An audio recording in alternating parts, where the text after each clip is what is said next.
उम्मत मुस्लिमा बमुकाबला यहूद और नसारा का इस वक्त एक मंजर हम देख सकते हैं। पाकिस्तान की भी बारी आ सकती है, क्या पाकिस्तान भी अगला टारगेट हो सकता है? ये जो झूठा आदमी है नेतन्याहू, ये देखिए 2002 में इराक के बारे में कहता था कि जी उस वक्त ये वज़ीर था और कहता था कि जी वो इराक वाले जी न्यूक्लियर प्रोग्राम बना रहे हैं, जी वो एटम बना रहे हैं। अच्छा, फिर वो सारा कुछ गलत निकला। इसी तरह ये प्रोपेगेंडा करता है। और इस शख्स ने देखिए, आपने कहा अगला टारगेट पाकिस्तान, यस वो तो नेतन्याहू कह रहा है कि ईरान के बाद पाकिस्तान है, वो उसमें तो शक ही नहीं। सर ये मेरा ख्याल है आज हमारे जो ईरान के बाद पाकिस्तान है, ये कहा है बेंजामिन नेतन्याहू ने? नेतन्याहू ने कहा है ना जी, क्यों नहीं कहा? उसके इंटरव्यूज देखें, उसने ईरान के बाद पाकिस्तान का कहा है ना कि ईरान के बाद पाकिस्तान ही है। आज हमारे जो वज़ीर दिफा है ना ख्वाजा आसिफ, जी उन्होंने बड़ी अहम तकरीर की है कौमी असम्बली में। उन्होंने उम्मत मुसलमा के ज़मीर को झंझोड़ने की कोशिश की है।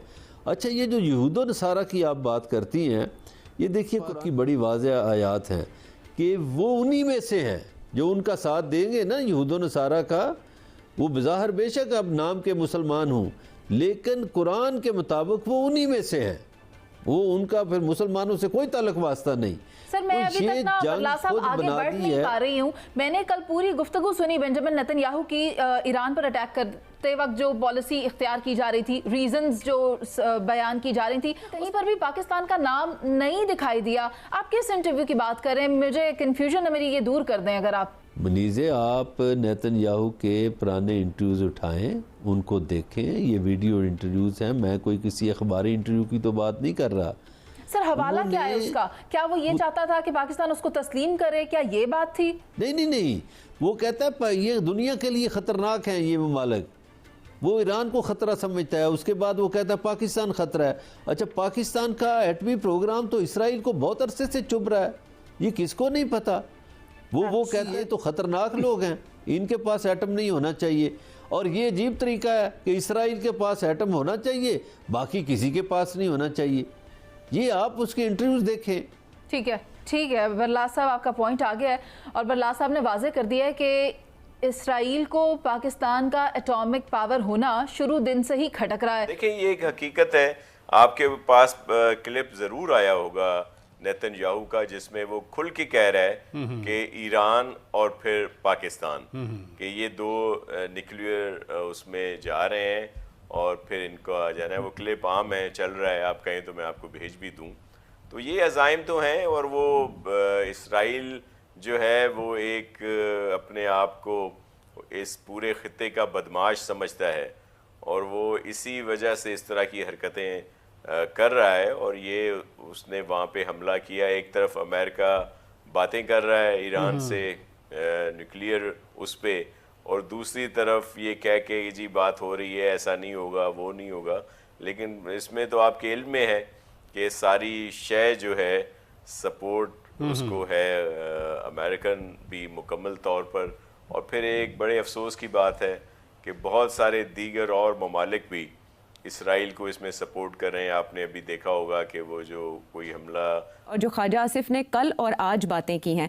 हमारे व्यूवर्स हैं उमर फारूक बुरेवाला से और इसके अलावा दो और व्यूवर्स हैं, उनके भी यही क्वेश्चंस हैं जो आपसे जानना चाह रहे हैं कि ये रेला आहिस्ता आहिस्ता फिर क्या पाकिस्तान की तरफ भी रुख करेगा और पाकिस्तान इसीलिए राब्ते कर रहा है, ईरान को अपनी हिमायत का यकीन दिला रहा है, अमेरिका के साथ ताल्लुकात के होते हुए भी और अरब वर्ल्ड के खामोश होते हुए भी पाकिस्तान कह रहा है कि हम मुकम्मल हिमायत करेंगे। क्यों नहीं? देखिए, मुकम्मल हमारे तो पहले सारी दुनिया ही कर रही है except for the western world. वो सीज फायर चाहते हैं और वो एस्केलेशन नहीं चाहते। उन्होंने जो करना था वो कर लिया, अब वो और इसको ज़्यादा बढ़ाना नहीं चाहते कि और ख़तरा ना हो जाए। कल को फिर ईरान जो है ये समझे कि अच्छा ये बात है तो हमने तो न्यूक्लियर एनरिचमेंट रोकी भी थी, अब अगर हम फिर शुरू कर देते हैं। और ये ना हो, क्योंकि ईरान सीरिया नहीं है, ईरान लेबनान नहीं है, ईरान इजिप्ट नहीं है, एंड सो देयरफॉर और सबसे ज़्यादा इस वक्त ईरान की हिमायत चाइना और रशिया कर, they are very solidly behind Iran. अभी मैंने सुना है कि रशियन स्टेटमेंट्स आ रही हैं, अब आनी शुरू हो गई हैं कि रशिया को भी बात समझ आ रही है कि ये जो सारा कुछ हो रहा है, this is not only about Iran nuclear programme, this is something more. And I think अब आप देखेंगे कि चाइना एंड रशिया ज्यादा अग्रेसिवली बात करेंगे, and I think because they see the threat that is coming. And I think Khawaja साहब ने जो बात की है मुस्लिम ममालिक की, देखिए ख्वाहिश तो बड़ी नेक है, इस पर तो कोई शक नहीं, मगर ये जो नेशन स्टेट है ना 20th सेंचुरी और 19th सेंचुरी का फिनोमेनन, इसमें मजहब जो है doesn't play a part in state policy. सिर्फ जहां इनकलाब आया हो, इस्लामी इनकलाब आया हो जैसे ईरान में आया, तो फिर yes it plays a part, जैसे कि ईरान के अंदर it has played a part.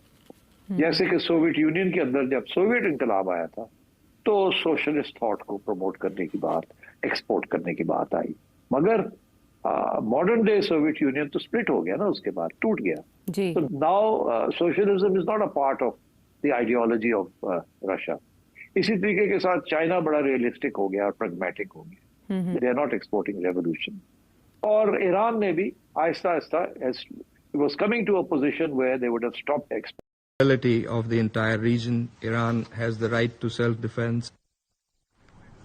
Pakistan का हमने इस वक्त देखा स्टांस, इसको अगर हम कंपेयर करें भारत के स्टांस से, ये इसलिए कॉन्टेक्स्ट जरूरी है क्योंकि भी रिसेंटली पाक भारत कॉन्फ्रंटेशन के दरमियान जब हमने देखा कि ईरान के मौकफ के बारे में भारत अपने आप को क्लेम करता था कि ईरान उनके साथ खड़ा है, वो भी आज हमने देखा कि भरम टूट गया है, क्योंकि भारत की जानिब से जो स्टेटमेंट आई है वो बड़ी वरीइंग होनी चाहिए ईरान के लिए। स्टेटमेंट सबसे पहले तो जी ISCO की जानिब से, शंघाई कोऑपरेशन ऑर्गेनाइजेशन, उन्होंने कहा कि ये जो अटैक्स हैं इनको कंडेम किया, एक बाकायदा लंबी चौड़ी स्टेटमेंट उन्होंने इस हवाले से जारी की और इसको तनकीद का निशाना बनाया इसराइल को, और साथ साथ मुजम्मत भी की है। लेकिन ये इस स्टेटमेंट में भारत शामिल नहीं था। भारत के फॉरेन ऑफिस ने अलहदा से अपनी एक स्टेटमेंट जारी की और उसमें उन्होंने एक बीच का रास्ता लिया, ना इधर की बात की ना उधर की बात की, गोल मोल सी उन्होंने कहा जी कि हमारा तो स्टांस है कि डायलॉग होनी चाहिए है, डिप्लोमेसी होनी चाहिए है। यहां कहीं भी मुझे कोई कंडेमेशन का लफ्ज इस्तेमाल नहीं हुआ नजर आया, कहीं भी मुझे नजर नहीं आया कि कोई मुजम्मत का लफ्ज इस्तेमाल किया हो। तो ये है इस वक्त भारत की डिप्लोमेटिक पोजीशन इसके ऊपर। सो शायद ईरान को भी सोचना होगा कि मुश्किल वक्त के अंदर उनके कौन सा रीजनल पड़ोसी है उनके साथ खड़ा है। बहरहाल जी, नेतन्याहू अपनी बात पे डटे हुए हैं क्योंकि इक़्तिदार भी बड़े ही एक कमजोर ईंट के ऊपर खड़ा हुआ है। वो कहते हैं जी कि मेरी जंग नहीं है, ईरानी अवाम के साथ मुझे कोई प्रॉब्लम नहीं है, उनके रिजीम से मुझे प्रॉब्लम है। As I said yesterday and many times before, Israel's fight is not with you, the brave people of Iran whom we respect and admire. Our fight is with our common enemy, a murderous regime that both oppresses you and impoverishes you. Brave people of Iran, your light will defeat the darkness. I am with you. The people of Israel are with you. आज ख्वाजा आसिफ ने parliament के अंदर तकरीर की और जो उन्होंने गुफ्तगू की, उन्होंने कहा कि अगर आज ईरान की बारी है तो अगर इत्तेहाद नहीं दिखाया तो सबकी बारी आएगी, बारी बारी।